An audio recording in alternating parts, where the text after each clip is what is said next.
ladies and gentlemen. Any lords in the house?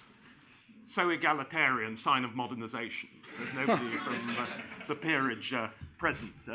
The huge attendance, the queues snake around here, sign that this is one of the most important, if not the most important, fringe at conference, and all of you know that this issue has been foregrounded, put front and centre of British politics today. The extraordinary set of developments whereby one of the most peripheral members of the Parliamentary Labour Party of the last 30 years now looks as though he's a serious contender for number 10 Downing Street.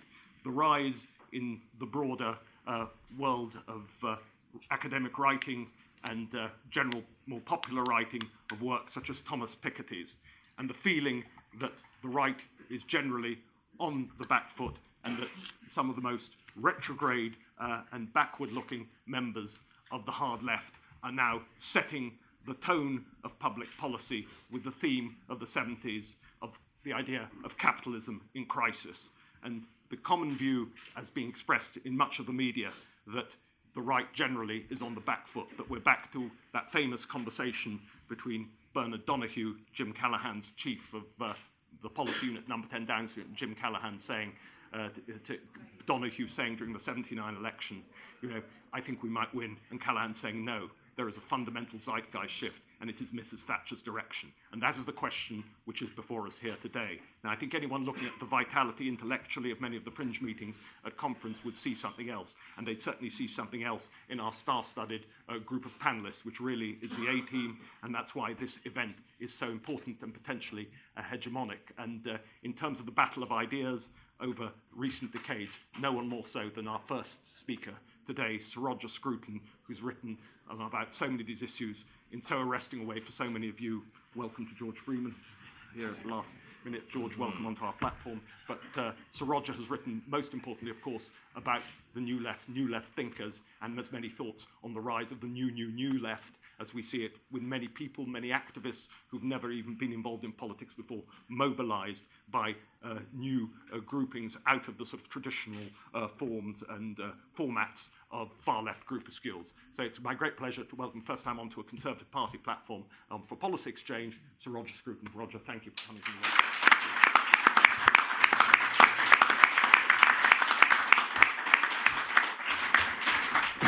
Thank you very much, Dean, and thank you for organising this very important event. I wasn't planning on being the first to speak, but I suppose I should have been. I find it quite difficult, actually, to address the question, is the intellectual momentum with all with the left? Because I distinguish intellectual questions from opinion questions. I think there is a tide of opinion which is going to the left, but the weight of argument is not with that tide. And I think, as a philosopher, my only concern is what is true, not what is influential. And after all, you know, in the 1930s in Germany, the tide of opinion was overwhelming. The momentum, if you like, was overwhelming in a certain direction, a direction which threatened to destroy Europe, and indeed did. But the weight of argument was completely on the other side. So I think we should first of all address the question what this momentum actually is.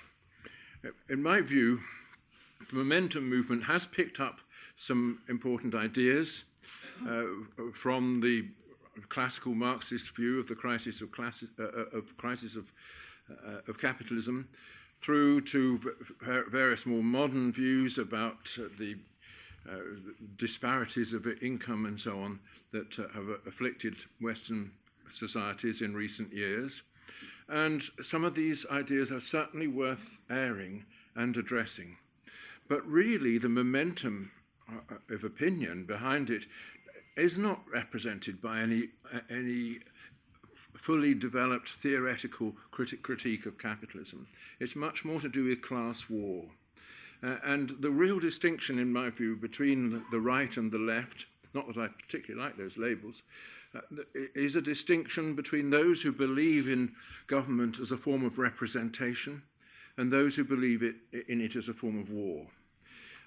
A representation a representative democracy such as we have is one in which people enter Parliament in order to represent their constituents, including those who didn't vote for them. I don't think there's any evidence in the public statements of the Momentum movement and the Jeremy Corbyn and his associates which suggest that they understand that idea of representation. They are in Parliament to represent, if anything, the interests and views of themselves and of the people who support them. The idea that they should represent someone like me is to them laughable. Yet I think what the great strength of the conservative position in our politics today, as it was in the 19th century, as it was for Edmund Burke, is the view that you're elected to Parliament to represent the people in your constituency. They may have voted for you, but they may not have done. But what matters is that you stay together under a common political system and supported by a common loyalty. And it's that what has come to the surface, I think, in recent events is the question of the nature of that loyalty. What is it that we share that makes class war look so dangerous to us, and what makes most of us, and I think most of the British people, turn away from a movement which bases itself in class war? Of course, class war has a charm, the charm of the negative. It's very easy to hate, much more difficult to love, because when you love, you have to take on board the defects of the thing that you love.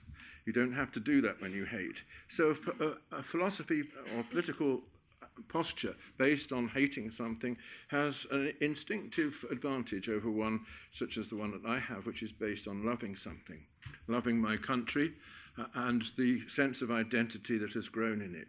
The thing that we share, at least I hope that we share, which makes it possible for my representative in Parliament, even if he is a Labour member, to represent me. So this, I think that idea of representative government is very strong in our country. That's where the real arguments are, what representation requires. And I think we have made a huge progress, huge step forward in the last 2 years in recognising that representative government requires national identity, that we must belong together as a people under a shared first-person plural that enables us to say we and mean it with that pronoun, not only the people who agree with us, but also those who don't. And only if we can say this can we tackle our real problems, immigration being obviously one of them, and it's a huge one, and the European Union's largely, in my view, largely negative effect upon our legal system and our sovereignty. So I think we have made a great progress intellectually in bringing to the surface what is required for representative government. But meanwhile, people on the left have made a huge progress in mobilising opinion around a set of largely false ideas. But the left couldn't do that if there wasn't some truth in what they say as well. And I think they have rightly brought to our attention the fact that capitalism, whatever it means, is not the recipe for all our social, political and moral evils. On the contrary, it may be a contribution to some of them. The whole idea that a free economy open to the world will actually bring about this kind of stability and loyalty that we in our crisis situation actually need, that idea is, I think, a very foolish one, and it distresses me that the Conservative Party is toying with it again. That what I would like to see is a cultural and patriotic conservatism that reaches out to the values of ordinary people and has the courage to qualify capitalist enterprise whenever that is a threat to those basic loyalties. So but that's my position on all of this, and I leave it to you to decide whether it's right. But it obviously is.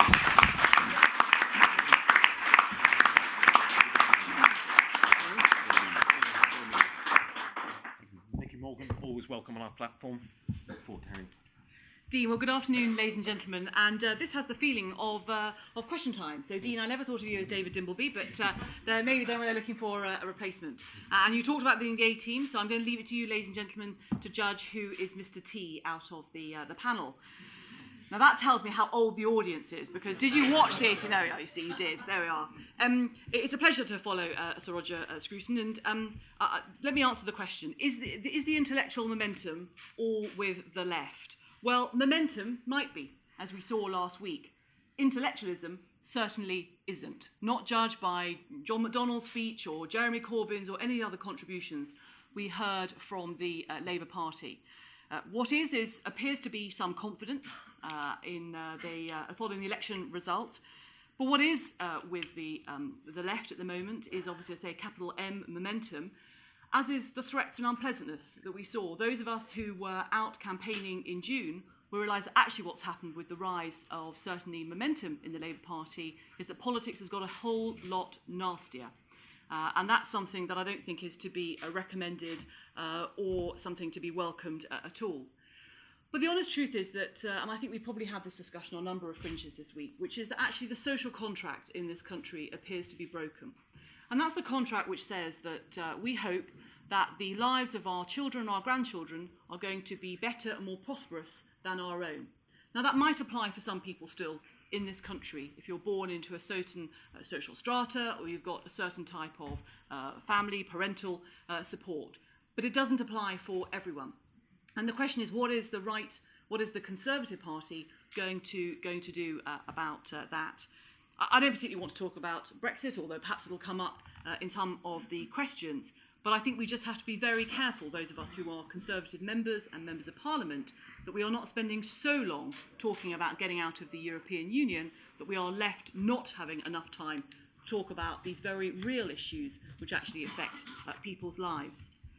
But for me, I think one of the things that we can see in politics now is that not just the social contract is broken, but that element of trust that people had in their institutions, whether we're talking about Parliament, whether we're talking about business, whether we're talking about banking, and whether, dare I say it, we're talking about some elements of the media.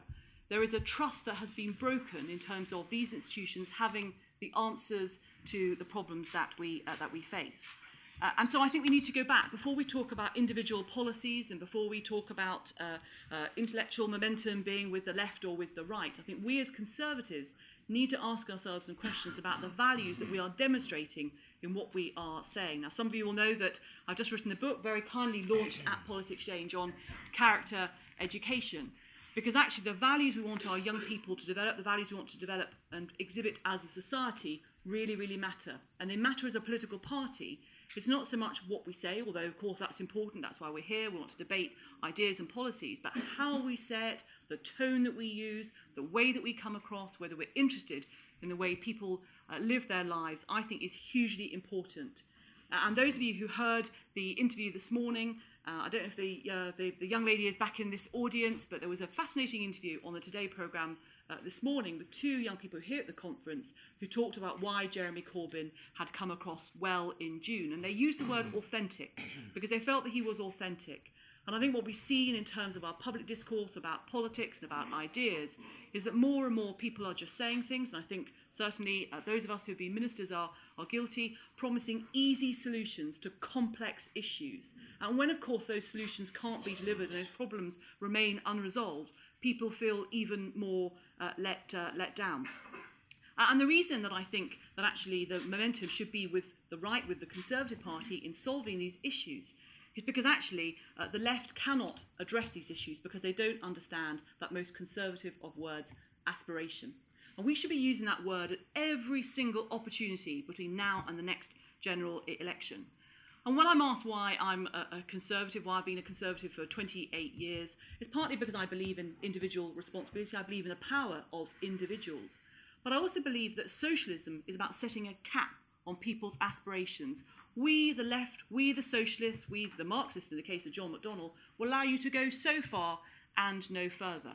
But we as Conservatives, I believe in setting a floor in the sense that we don't want people to fall below a certain standard. We believe in a strong welfare state for that reason. We want to give people every opportunity to absolutely lift themselves up, to make the most of themselves of that language. I'm not terribly keen on it, but I know exactly what it's trying to drive about. So we're not lacking momentum with a small m or a capital M. What we are lacking, I think, as a party at the moment and as a right-wing on the right of the spectrum, and I agree with Roger, they're not always terribly helpful, those labels, is confidence. We're lacking confidence in what capitalism, what markets, what free enterprise, what entrepreneurship can do for people. And I think those are values and beliefs that chime really well with what young people actually want when you ask them what they want in terms of their lives. So let's get that right, let's get our confidence back, let's talk about these issues, and then we can make sure that we're actually developing policies that respond to what people want to hear from us and what we think is absolutely right to take the country on forward on an aspirational pathway. Thank you very much for your time. Thank you.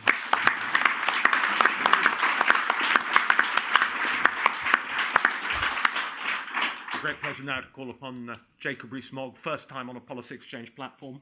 Welcome. Look forward to hearing what you have to say. Well, thank you very much. Unfortunately, I think the answer is yes, that momentum, in all senses, is with the left, though I agree that it's not necessarily the most intellectual momentum. It's a momentum from principles. The great success of Jeremy Corbyn is that he has persuaded people that the policies he believes in come from the fact that he is a socialist, and that therefore you see in what he is advocating a golden thread of belief and principle, as Nicky was saying, authenticity, that underlines what the Labour Party is trying to do. So when you consider the conference that they've had at Brighton, you realise quite quickly that of course they want to renationalise the railways. They are socialists, that is what socialists do. Of course they want to have free tuition for everybody because they're socialists and they like spending other people's money. That is what socialists do. And it gives a background to their individual specific policy precepts that they have clear principles. And that's why I think they have so much appeal, because many people, not just the young, are idealistic. And they want to think that there are politicians who will follow their principles rather than their major concern being office. And that this has faced us with a real challenge, not because we don't have principles, but because they haven't been what we have been talking about in recent years.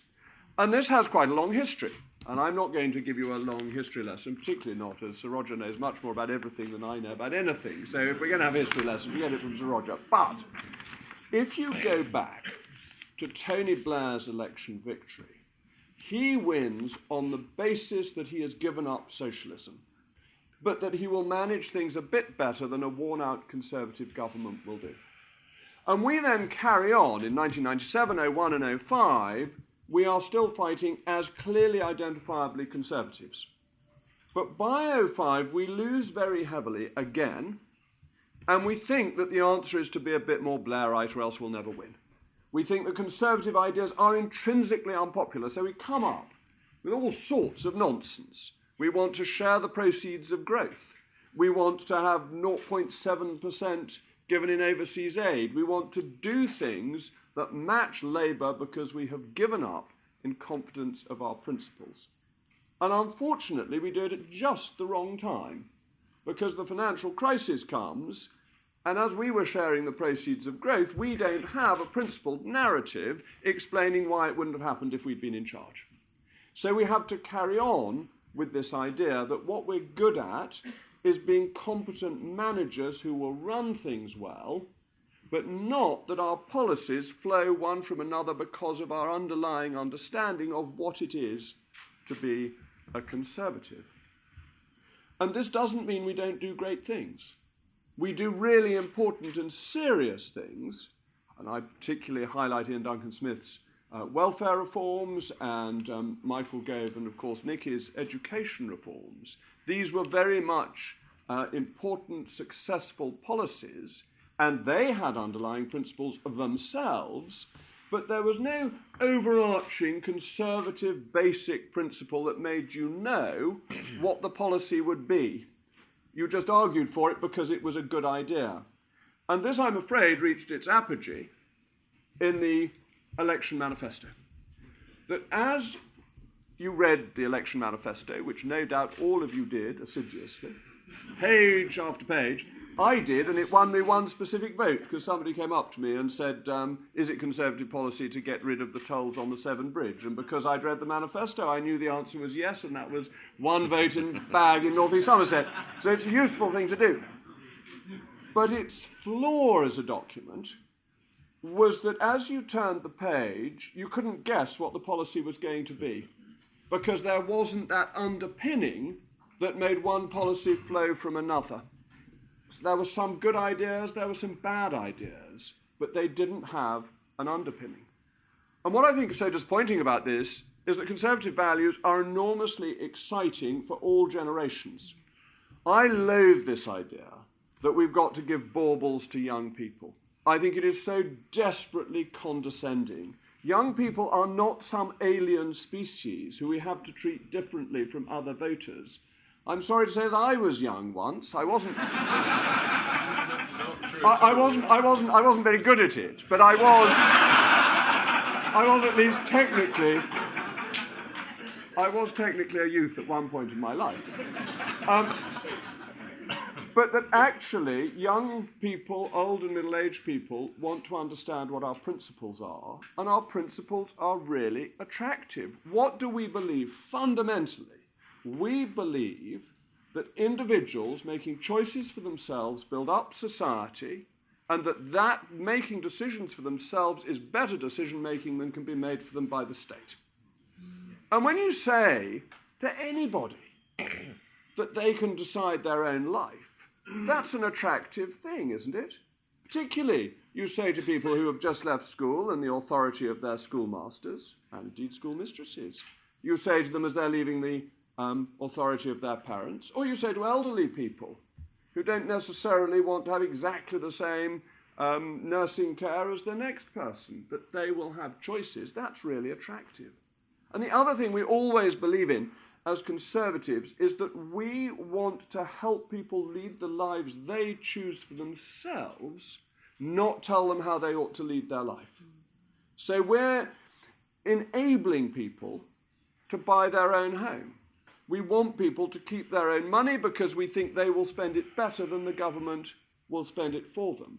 We have enormous confidence in democracy, even when it doesn't vote in a way we like, because we think the mass random decisions of individuals are collectively better than the wise old birds in Whitehall, or for that matter, in Brussels.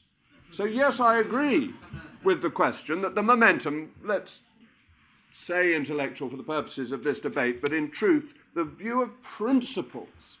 And what we need to do as Conservatives is recognise that being enormously competent is not enough. We need that golden thread running through that means that the voters can understand what the policy will be before we have enunciated it because it comes from first principles, and that this is actually more electorally successful in the end than being purely managerial. Because ultimately, given the choice of liberty or control, most voters will choose liberty. Thank you.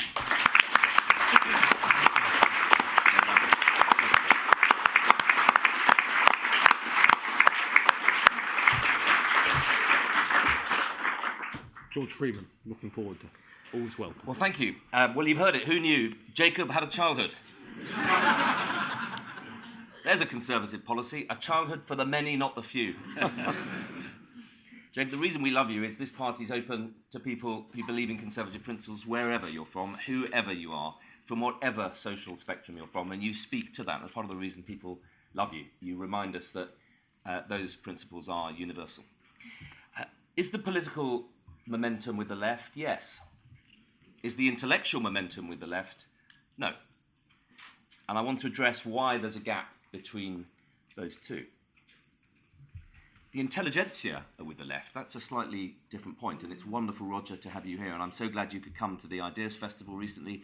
We need to nurture the intellectual support for conservatism, the philosophical support for it, that broader understanding of the values that drive us on. Retail values, yes, but also the deep philosophical values that have made this the most successful Conservative party, the most successful political party in the history of democracy. We have deep roots and heritage, and we should draw on them and remind people that in times of turmoil, those values and that history and heritage are our great resource. But if we're not a forward-looking movement, speaking to the aspirations of tomorrow, if we're looking backwards all the time, we will lose that generation. So let me talk a little bit about why I think the political momentum is with the left, but first of all, why the intellectual momentum is not. It's with the right. We are right on the basic intellectual thinking about 21st century society. Let me give you some examples why. On education, it was this party, this movement, that had the guts to speak out, take on the vested interests of lowest common standards for all, tackle the bog standard culture of municipal, dogmatic political domination of education, and liberate great teachers, great parents, great schools. And it was Nicky and her reforms, Michael Gove's political and intellectual courage to take on the vested interest and liberate free schools and academies. That is a revolution in education that we should be proud of and continue to support. In welfare, it's this party that said enough of the siloed model that just builds the dependency and traps the poorest in our society in a system designed for those in Whitehall to dispense it, not for those on the ground to receive it. In health, I would put it to you that Jeremy Hunt is setting out a vision of 21st century healthcare. Active healthcare citizens empowered to be the citizens responsible for their own health, to drive a health service for them, not for the people who provide it. A 21st century NHS that's at the heart of a 21st century UK research cluster, leading the world in developing the new medicines, the new diagnostics, the new devices, digitalising the NHS to be the world's greatest health system. It isn't at the moment, but it's this party that has a vision of 21st century healthcare. Labour simply want to tip more money into a broken model. But it's more than that. Around the world, capitalism, the values that we stand for, is transforming the life prospects of people. In Africa, in South America, in the Pacific, it's the system that we fought for and took on and defeated communism to see thrive that is changing the life chances of people around the world. They would be amazed if we abandoned this fabulous system. It's not working right. We need to tackle it and make sure it's working here in the 21st century. But be in no doubt, we're living through a period in which the prospects of the poorest people in the world are being transformed by the ideas and the values that we as a party have fought for. But there's something else. Our movement is in touch with the zeitgeist, the spirit and the character of our times.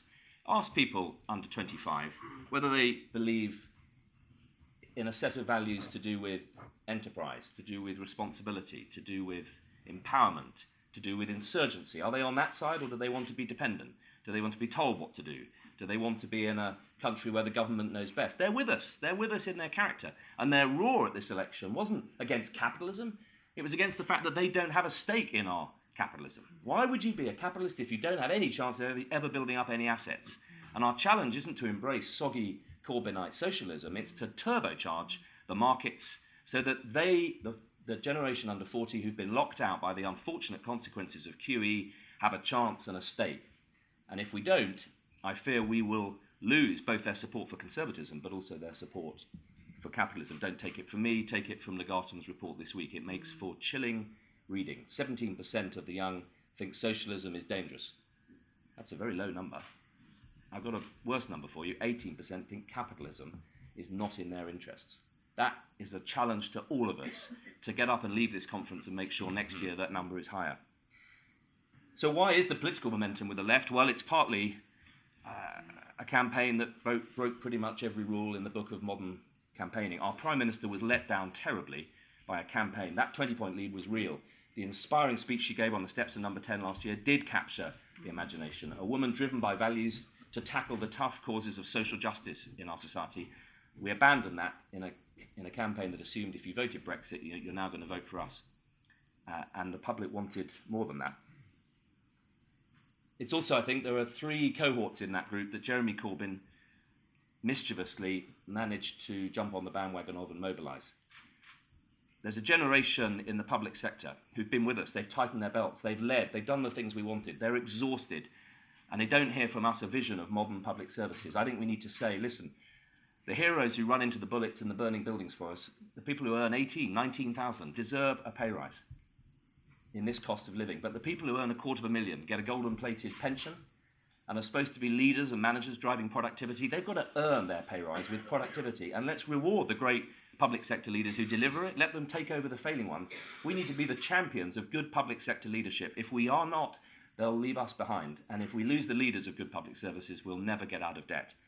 Secondly, we alienated a generation under 40 who feel that we are not speaking to their priorities, their difficulties of getting onto the housing market, their difficulties in the private rented sector, the way that the student tuition fees debt is compounding. The Prime Minister has rightly signalled this week she's serious, she's starting, and we're going to start to tackle them. But there's something else. They don't feel we're speaking to their aspirations as a generation. And, Jacob, I agree with you profoundly on the need for coherence, for spirit, for soul. Where we disagree is that I think Brexit at the moment is looking to that generation like an insult. It's looking to them like a moment of cultural disconnection from their own heritage. I know it's not what you want. Brexit is supposed to be, has to be, a moment where we speak to that generation and seize the domestic reform agenda and electrify them with our energy, our commitment to using these freedoms that you persuaded people we should vote for. Let's use them and show them now that we're going to start using them, inspire them with this moment so that in 20 years people look back and say, you had to be there. We became sovereign and we used it. At the moment it looks, I think, as though all we're interested in is political debates about that sovereignty. We don't have a vision for how we intend to use it for the people here. I could listen to you, Jacob, all night long, but I... Well as you knew. But I don't think talking about Agincourt and Cressy is going to bring the millennial generation with us to the ballot box. I want to start the campaign for Jacob to be Speaker. I think we need your brilliance at articulating the importance of parliamentary sovereignty and that beautiful idea that you elect people to go to London to work for you. At the heart of this is something you touched on, that golden thread. I think it's a golden thread of citizenship. My conservatism boils into one word: responsibility. Responsibility taken by those who can and must, given to others so that they can too. Responsibility taken for those who can't. Responsibility and trust, two sides of the same coin. And I loathe the intellectual foundation of the left. Tony Giddens put it in his defining book on New Labour. He wants and believes that the left is dominant because it has a beautiful idea: the dependency of the citizen on the state. It's an idea that chills me. It's an idea that disempowers. It dispirits, it makes people dependent and depressed. That golden thread of citizenship. Let us be a country with a contract of citizenship for you, whoever you are. Britain that means something to you, gives you something. But Britain, a citizen in the world as well, that gives people a sense of a moral purpose. They're part of a nation that stands for something. Yes, we should put the great back into Britain, but it isn't just about pulling out. It's about reconnecting that generation with a global mission. And I think our chance is now. But it's not to wait until Brexit's done. We need to do it now. Start now to show what we're going to do. Make Brexit a moment of national renewal. Thank you.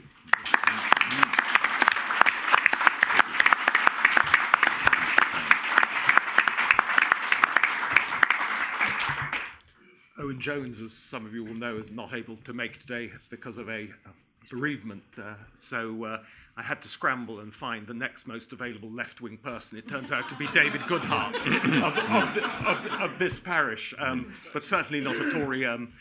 David, as you know, is author of this great recent best-selling work, paperback of which has just come out, copies of which are on sale here. I encourage you all to read, and picking up on Jacob Rees-Mogg's point, I think you always, although you are now the oldest employee of Policy Exchange of all time, older than even me, you remain a teenager forever, and rebellious at that. And that is why I think, well, you're on my left flank at least in this thing. So over to you, David. Good. Well, thank you very much, Dean. I think, like Roger, I will remain seated as a non-politician. But yes, I am rather improbably standing in for Owen Jones. I am actually technically still a member of the Labour Party, but I am very happy to work at Policy Exchange, a centre-right think tank. The intellectual momentum, I don't think, is with the left in any significant way, but what is very clearly with the left is the broader cultural momentum. And I just want to read the most brilliant brief account of Corbyn's success from the New Statesman. John Gray, writing in the New Statesman, Jason Cowley's over there, Jason Cowley's New Statesman, John Gray said this: Corbyn has brought together some of the most vital forces on the contemporary scene: the anti-capitalist radicalism of young people who are innocent of history, a bourgeois cult of personal authenticity, and naked self-interest expressed as self-admiring virtue. I think that sums it up absolutely brilliantly. I mean, the Corbyn electoral success, I think, is almost certainly an extraordinary one-off. the result of Brexit, the result of one party being 20 points ahead in the polls when the election began, which seemed to relieve many people of the responsibility of voting responsibly, and undoubtedly the mobilisation of the youth vote. But I don't think it expresses in political economy, in socio-economic themes, I don't think there is any great departure from disaffection with the broad model that we live in and tinker with, which is essentially still Thatcher tempered by Blair. A highly regulated market economy with a pretty large state by historic standards and a pretty egalitarian spirit in the public sphere. And actually, on the socio-economic themes, what we've seen is convergence across classes and value groups in the last generation or so. That the middle class has become somewhat more egalitarian in its assumptions, and I think the Conservative Party has reflected that. The Conservative Party now supports a reduction in inequality. In Margaret Thatcher's time, it was simply about having a high floor. Things have shifted. So we've seen convergence, and actually you saw that. I mean, in some ways, obviously, the Corbyn phenomenon represents a sort of a blip that suggests this isn't true. But actually, if you read both of the party manifestos, both of them are sort of pragmatic centre-left manifestos in many ways, and there was a huge overlap, extraordinary degree of overlap between them that I found I was comfortable with and rather welcomed. We've seen this convergence on socio-economic issues, but we've seen a divergence on socio-cultural issues, on issues of open v closed, on national identity and group attachments, on immigration and integration issues, on security before liberty, on criminal justice and terrorism issues. Big divergence. I've written about it. My book is partly about this. About the divergence between value groups in modern Britain, people I call the anywheres, the liberal, highly educated people who value autonomy and openness, and who are a big minority, 20-25% of the population, and the somewheres, about 50% of the population who are more rooted, less well educated, and value security, familiarity, and so on. As Dean said, I got 10 copies to sell afterwards. I would say there are two caveats to this idea. You may think this is rather complacent, the idea that actually we've been seeing convergence on socioeconomic issues, but I would maintain that is the case, and that the Corbyn success is a kind of weird blip. But I think there are two caveats to that. One is there has been a kind of delayed reaction to the financial crisis. I think the austerity fatigue is a real phenomenon. I think, and there has, you can see it in the British Social Attitude surveys. There has been a small shift to the left on tax and spend issues. Not a huge one. I think 48% of the population now support increasing taxes to pay for higher public spending, but 44% still support the status quo, and even that 48% is a lot less than it was at the end of the 1990s, when I think 63-65% of the population wanted wanted higher tax and more spend. The other caveat is over this people's extraordinary views about the utilities, the privatised utilities, which is a kind of flip side of the old hostility to the nationalised industries. People hated the old nationalised industries, and they hate the privatised utilities for very similar reasons. Rail nationalisation is a very, very popular policy. And I think, despite the fact that the privatised railways have actually performed, relatively well, and I think, one just has to kind of live with this rather peculiar trait of the public.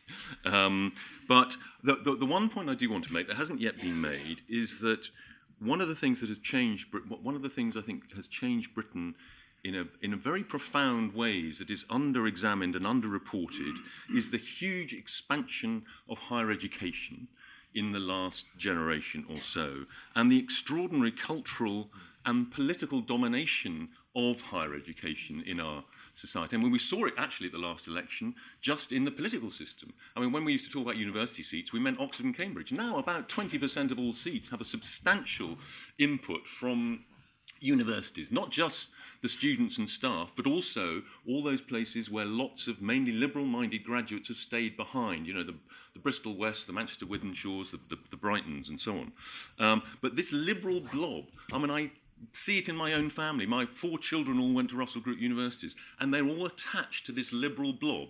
The liberal blob that basically says society is to blame. It says authority is suspect. It says freedom is lack of constraint. Just look at the latest Captain Underpants film. It is extraordinary. It is all there in the latest Captain Underpants film. This, the hegemony of this kind of liberal blob,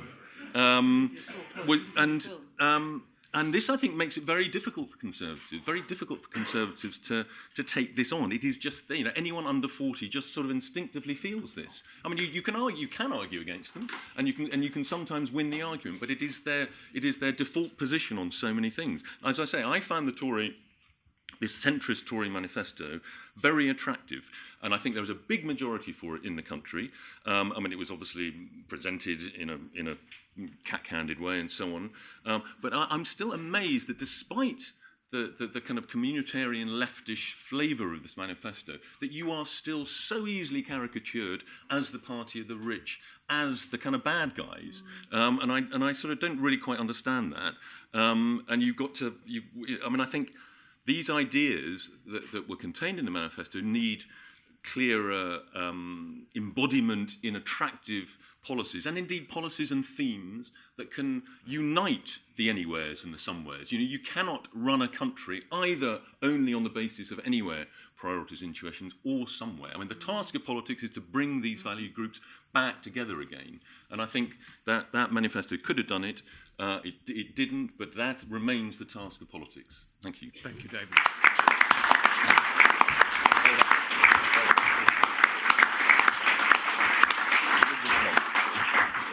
Our panellists very kindly agreed to answer questions. Usual policy exchange house rules, no question too outrageous. You just have to state your name and organisation first.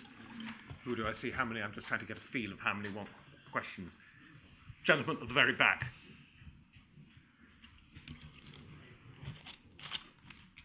And questions. I will be ruthless with anyone who doesn't ask a question, uses as a chance to make a floor speech. That's not referring to you. I don't know you, so...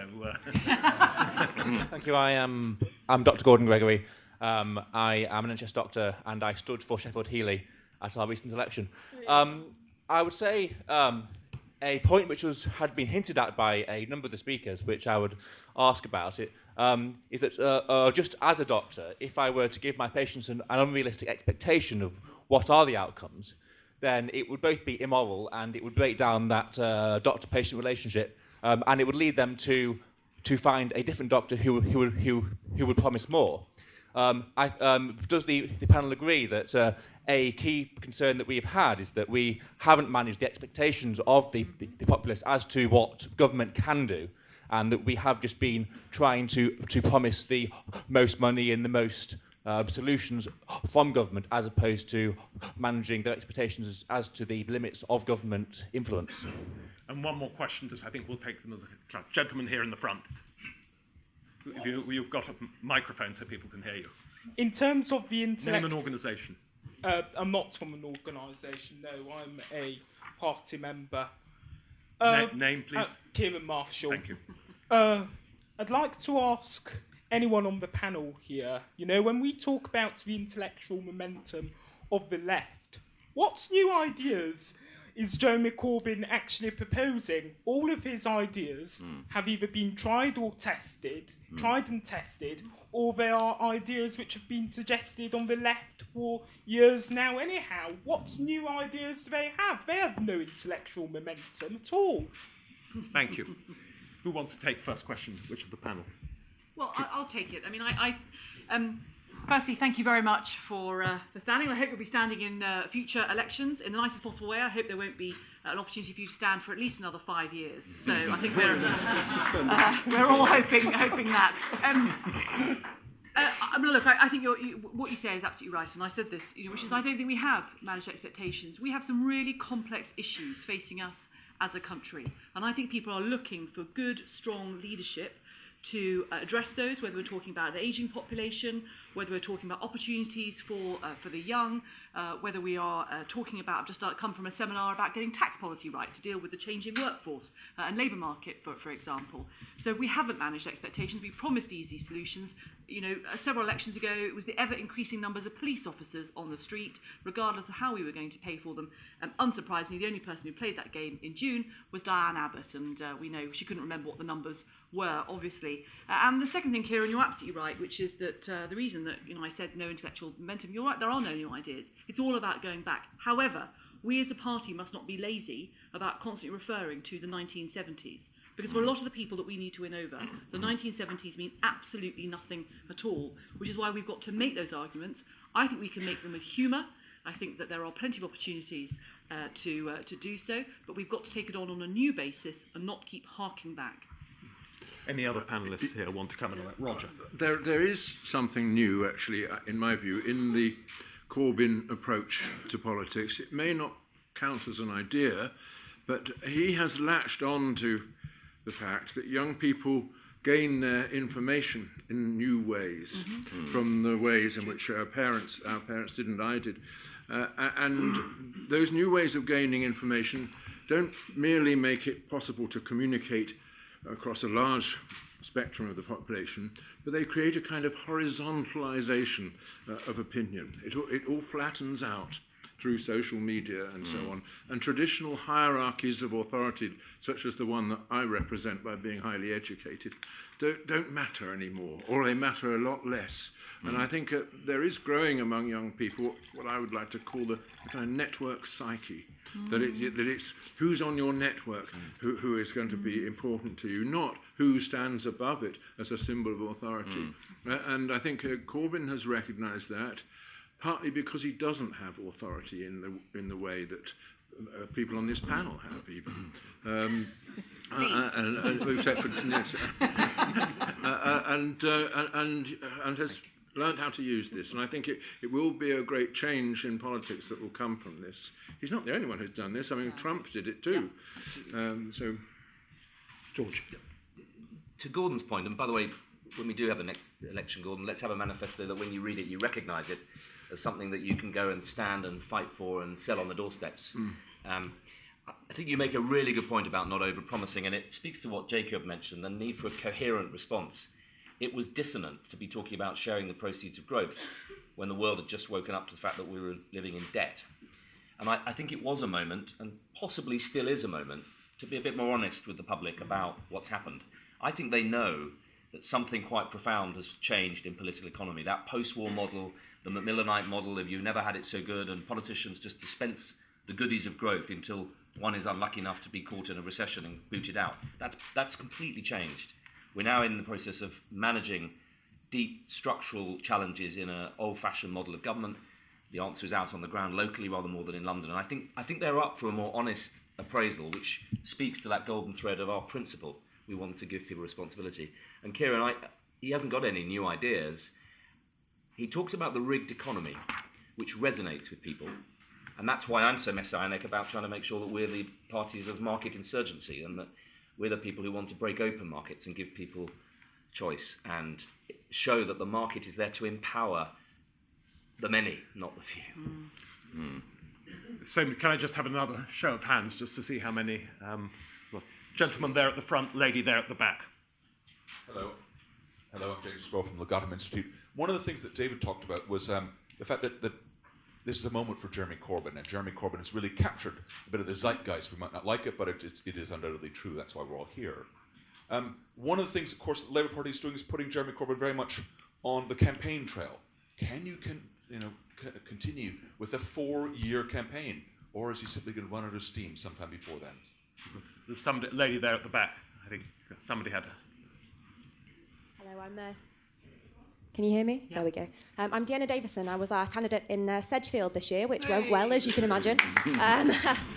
So one of the key things we heard post-manifesto on the doorsteps, aside from, Theresa, the only message we have is she's not Jeremy Corbyn, was what's your message? So my question to everyone on the panel is, if there was a general election tomorrow, heaven forbid, what would your message be?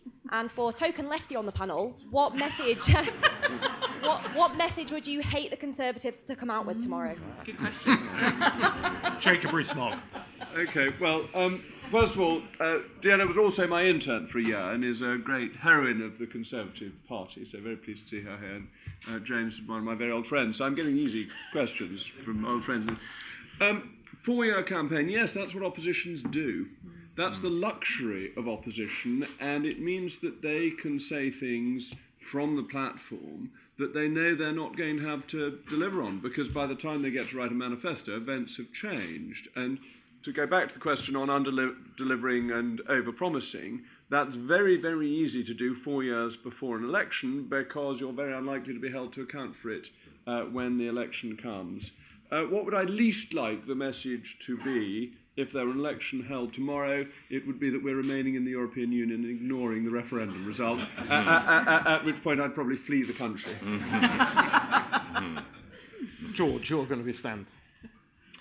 Can Jeremy Corbyn last 4 years? I've got a horrible feeling he can. Yeah, absolutely. I mean, he's waited 45 years with the wrong ideas for a crisis so bad that he might look vaguely legitimate. I think he's pumped up on the contradictions of his own movement, and it seems to be energising him. And I think we're going to have to rediscover the art of campaigning with a spirit of opposition. Opposition to the things that drive us on, opposition to the disempowerment, opposition to markets that aren't working. I think we need that energy of opposition in our government as well, and the energy on the backbenches of our party and in the grassroots, the intellectual energy, I've seen it as chair of the policy board, is phenomenal. I think we need to try and capture that. The message I would like us, if there were an election literally tomorrow, God forbid, would be, I think, this, that we understand the roar that people are trying to send, the signal that they're sending, a weariness with eternal public austerity, a weariness from a millennial generation that we don't get why they're struggling, why people who should be voting Conservative are struggling, and an understanding that those who didn't vote for Brexit are worried that it's going to be something done to them, not for them. And I think if we signal that we heard that message, and we're using this conference as a moment to reboot our commitment, to make this a Brexit that works for you, even particularly if you didn't vote for it, and that we are absolutely committed to making sure we connect with that generation. Trusting in the future is never a bad thing to do in a company or in a family. And I think if this party looked forward and said, we are here for you and we're listening, I think they would back us. Roger, it's hard to imagine you standing for Parliament, save for Old Sarum, pre the Great Reform Bill of 1832. Nonetheless, if you can take that leap of imagination, my romantic interest in the kind of Toryism that you personify. I would, yes, what I would want is not what I would say, obviously. I would say the kind of things that George says, because those are the kind of things that attract people at that critical moment when they're making a decision as to which party they want to be in office. But actually, what people really want is not necessarily what is expressed then. What they really want is a country which is theirs. And to put that into simple language is extremely hard. But you have to create an identity over time which makes people know that that is true of you, even though you can't say it. Nicky. Well, I think, like George, I have a feeling that Jeremy Corbyn absolutely won't run out of steam. I think he's in a position that he absolutely has grown to appreciate. I think he's got the stamina to keep going. I think the Labour Party hope very much that a year of leadership would be more than enough for him, and I think they found to their cost that that absolutely is not the case. So the question is going to be, how do we both be in government and use the machinery of government to make sure that we are showing what the Conservative answer is to the issues facing the country, but also how do we maintain that campaigning? And that goes back to, what's been interesting about this conference and the fringe events has been the appetite for people to attend fringe events talking about campaigning, CCHQ preparation, what was wrong with the campaign, what we need to do. Early candidate selection, so we have focal points in our constituencies that we need to win, and getting out there. And CCHQ, I think they know this, based on Sir Eric Pickle's review, have got to really beef up the operation significantly and very, very fast. Now, Diana, interestingly, I think Jacob answered the question that you meant for the token lefty. Now, I don't think that's saying anything about Jacob's politics. I don't think. Is it, Jacob? No. I am not. So I think, but I think it would be something along the lines of, we want to help you live the life that you want, or we are here for you. Because actually the difference between the 2015 manifesto and 2017 was that in 2015 I certainly felt as a candidate, whoever opened the door, whether they were a working mum or a pensioner or a student or a new business owner or anybody else, we had something specifically for them. Whereas actually in 2017, although we had some good kernels, some good ideas, actually I was lost when somebody said, I'm a new business owner, I'm a pensioner, a mum, a student. I didn't actually have the sentence or couple of sentences to say to them other than, A, we're not Jeremy Corbyn, the Labour Party, and B, we're Conservatives and we're going to run the country better than the other lot. And that's why we have to do better with what we have to offer next time. David Goodhart, if it's not an unfair question, but you are the son of a distinguished Conservative parliamentarian, author of definitive work on the 22 committee, and your life has been a rebellion against that since then. Yes. So kindly put. That's why he's here. It was a rebellion until the last election, actually, when, despite being a member of the Labour Party, I voted Conservative for the first time.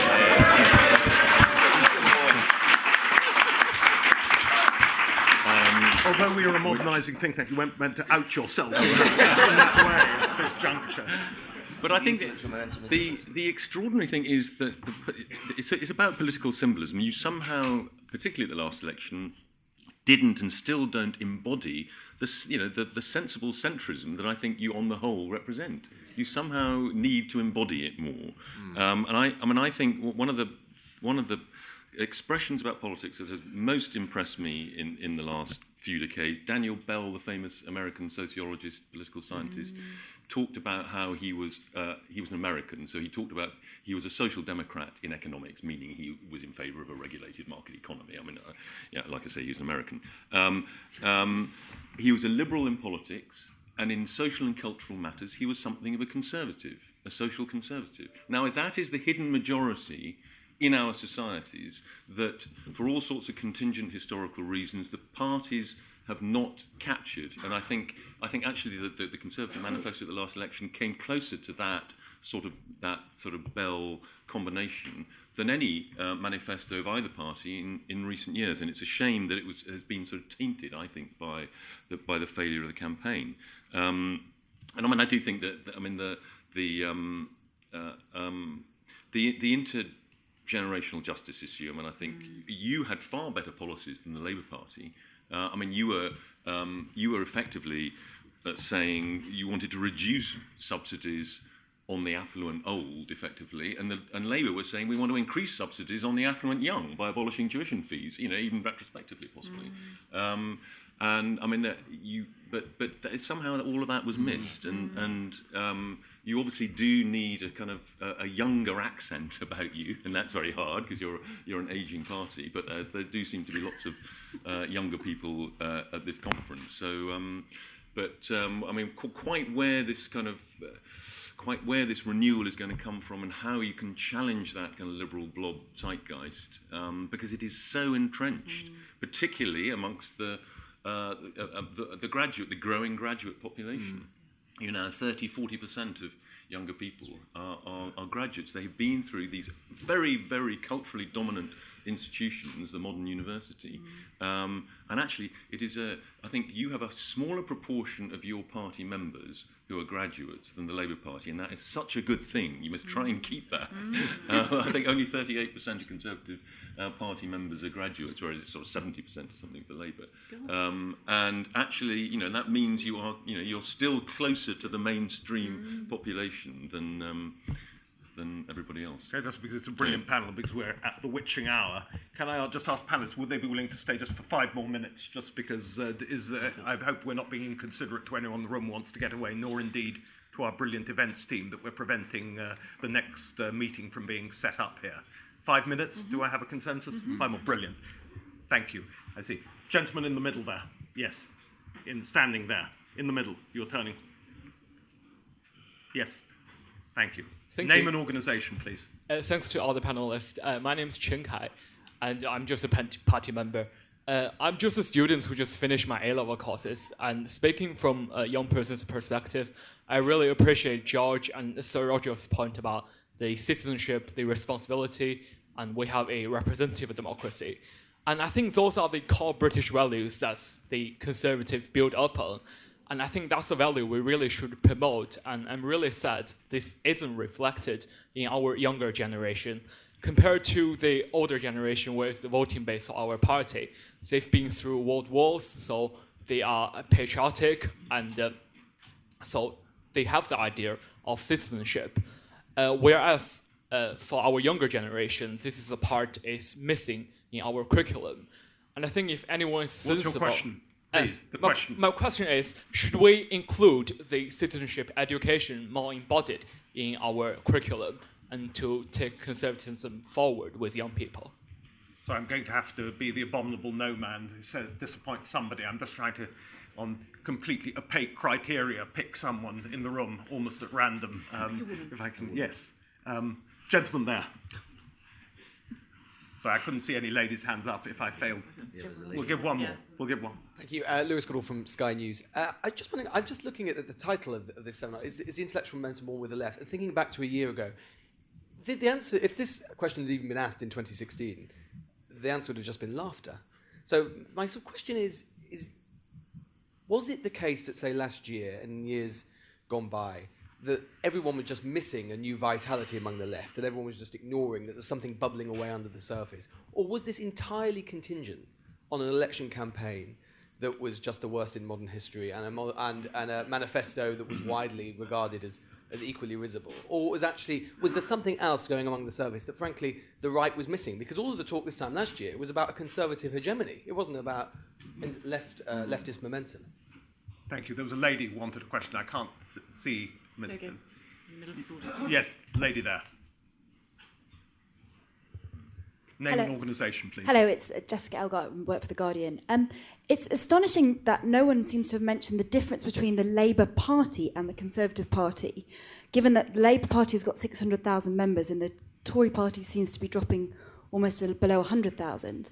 And one of the main reasons for those, possibly many people in the room weren't in Brighton last week, but the conference room is filled with people debating policy, voting on policy, talking about having more power to choose their MPs, to choose their party leader.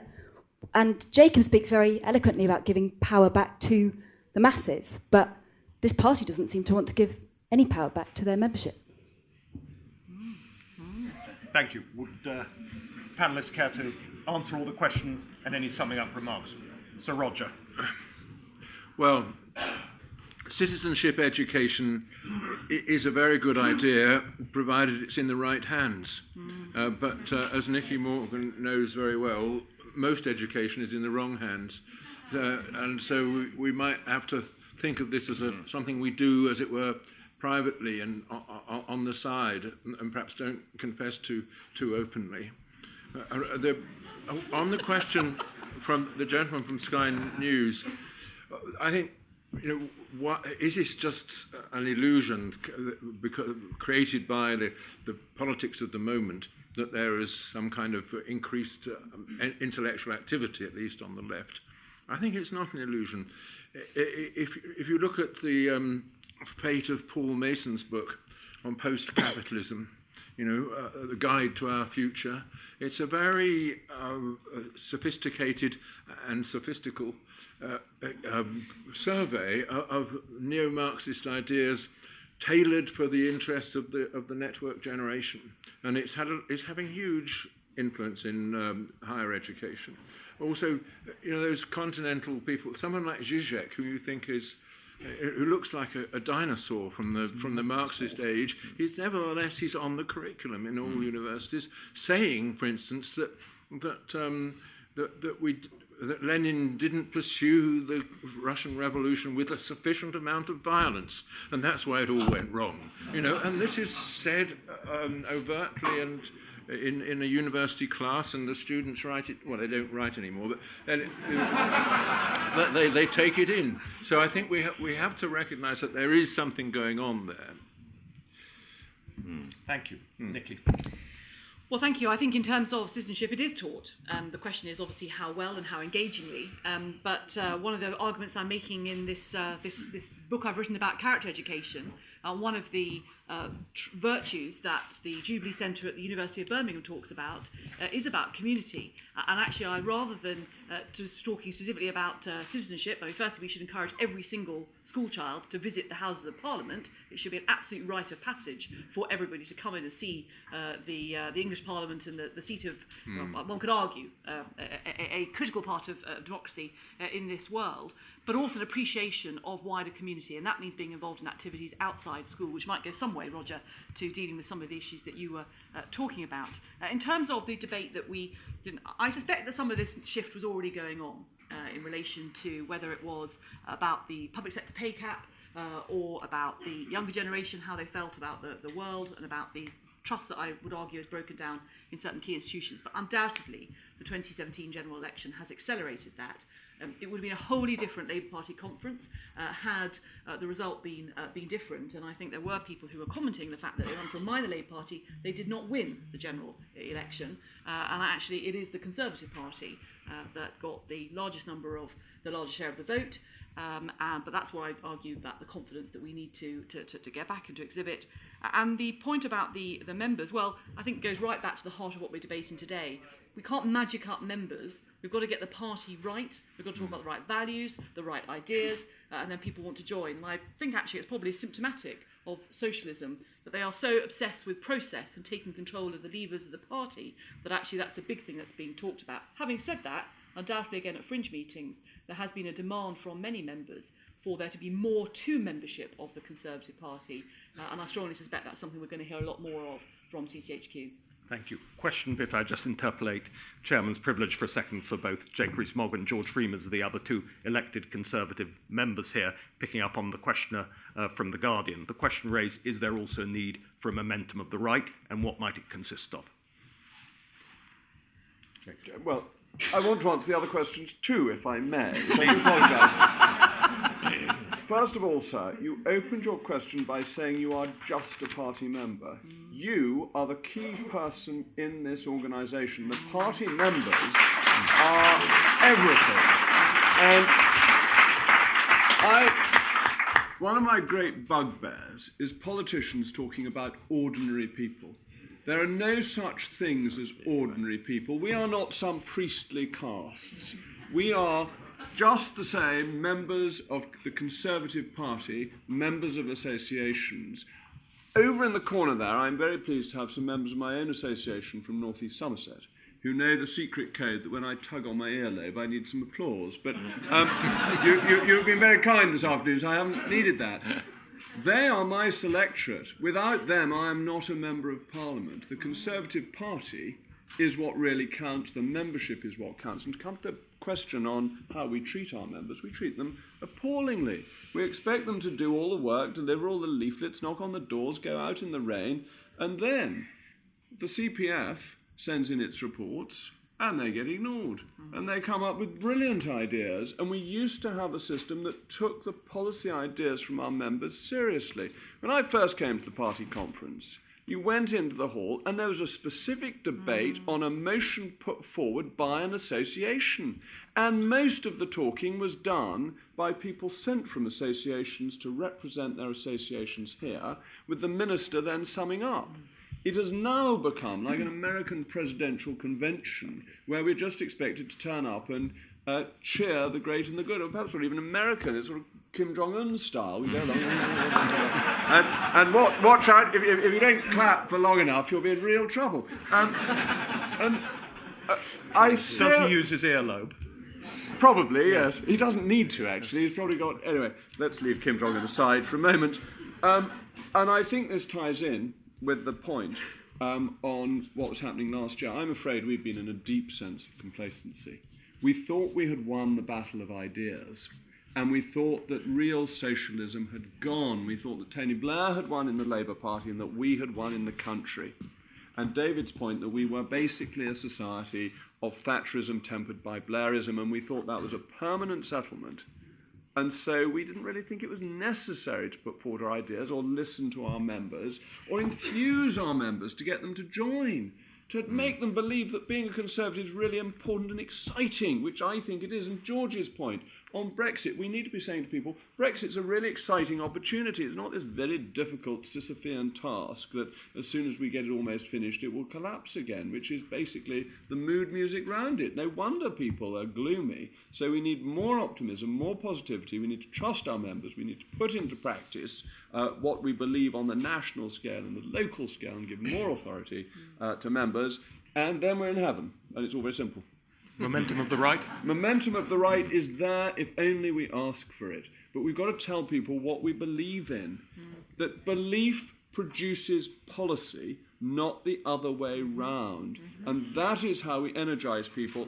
And we've done it before. The Primrose League got the best part of 2 million members within about 20 years. Lord Walton got over 2 million members in a similar amount of time. And Walton did it mainly with young people. The Young Conservatives were the biggest movement of youth politics anywhere in Europe. We've done it before, we can do it again, and this hall is full of young people today. And so it is encouraging. There are people who will come on board, but it helps if you ask them. And in the last general election, dare I say, we didn't say anything to young people at all. We pretended they didn't exist because we thought they wouldn't vote. And we were wrong. Thank you. George. Qinghai, thank you for your comments about citizenship. Look, I think we should teach civics. We should teach people how you vote, and we should teach them how tax works and how much the government spends on different things. But really what we need to do to teach citizenship, it's taught through families, through institutions, through being citizens. And the best way to teach citizenship is to allow people to be citizens, is to be a government that encourages citizenship, not dependency. I'd be cautious if we put it on the curriculum and told school teachers you've got to teach citizenship. That would be the wrong approach. The better way is to make it something that everybody knows in a conservative way, because it's fundamental to how we live in our society. To Jessica, this is a really important point. People have forgotten this party used to be a very democratic party. Macmillan, when he launched the housing reforms, it was done with a vote. It was done with a vote in the hall, and I'm old enough, like Jacob is, to remember coming to conference and the party came. People say now, what's the mood? There's not that many people from my association here. It costs nearly the thick end of £1,000 time you've paid for transport and hotel and food.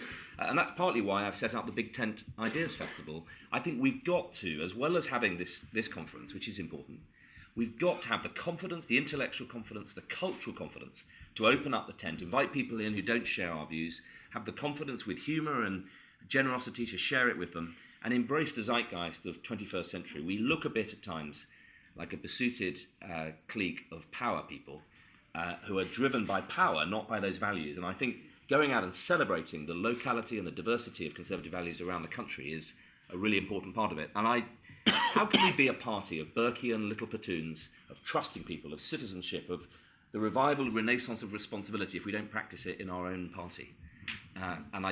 We have to walk the walk as well as talk the talk. And I think the mood this conference from the grassroots is let us help drive grassroots renewal. And I never want to be the chair of the CPF reading a manifesto wondering what's in it. This party is thinking, and its ideas need to be fed in. And that's why we've launched this week, giving me a chance to plug it, a new initiative, CPF Shaping Tomorrow.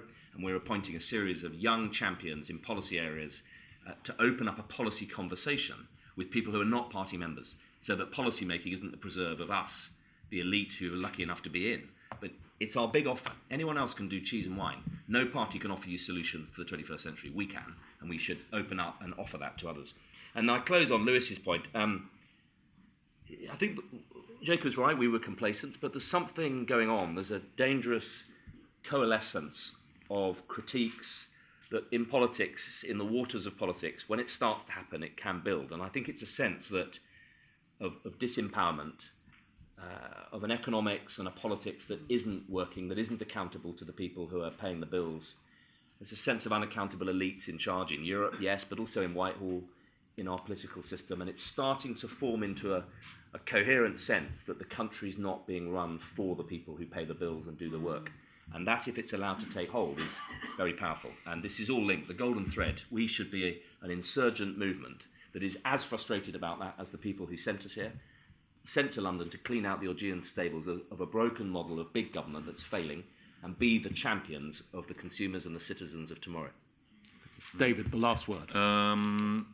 Yeah, I mean, as I've already argued, I mean, I think politics is less based on economic interests than it used to be. It still obviously is partly based on economic interests, but it is now more about values, and those have become more divergent in recent times, as expressed by Brexit, Trump, etc.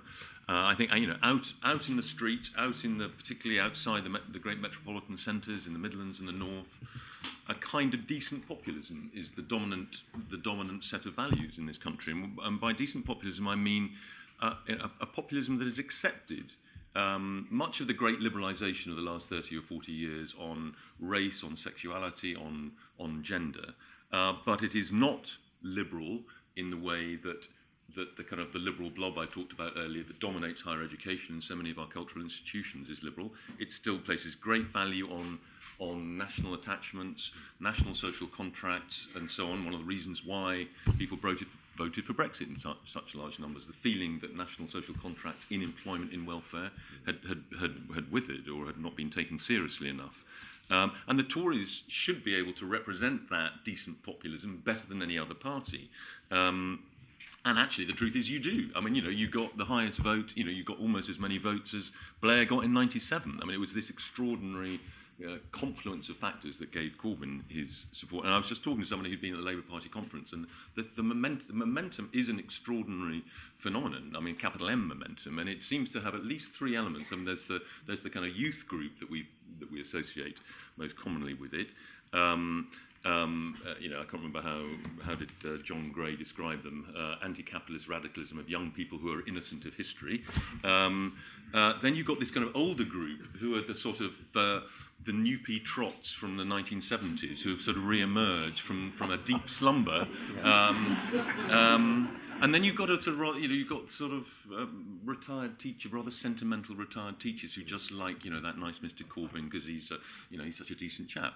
I mean, I think I think they are probably going to implode at some point, but you can't rely on that.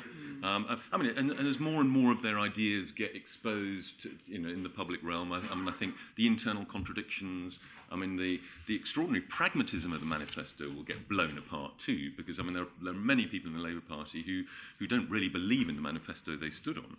I mean, there was, for example, no mention in the manifesto about reversing the welfare cuts introduced by George Osborne. So on the one hand, and that tells you a lot about the modern Labour Party and where its interests lie. So they're abolishing tuition fees, but they are leaving the welfare cuts as they were. Extraordinary. I mean, I think you do need more intellectual confidence. I mean, that is, and we need a kind of new rationality, not of either left or right particularly, but to challenge the kind of nonsense that Roger was talking about, that is coming out of higher education, that is coming out of many of our cultural institutions. We just need a new rationality to challenge that. Thank you. Thank you.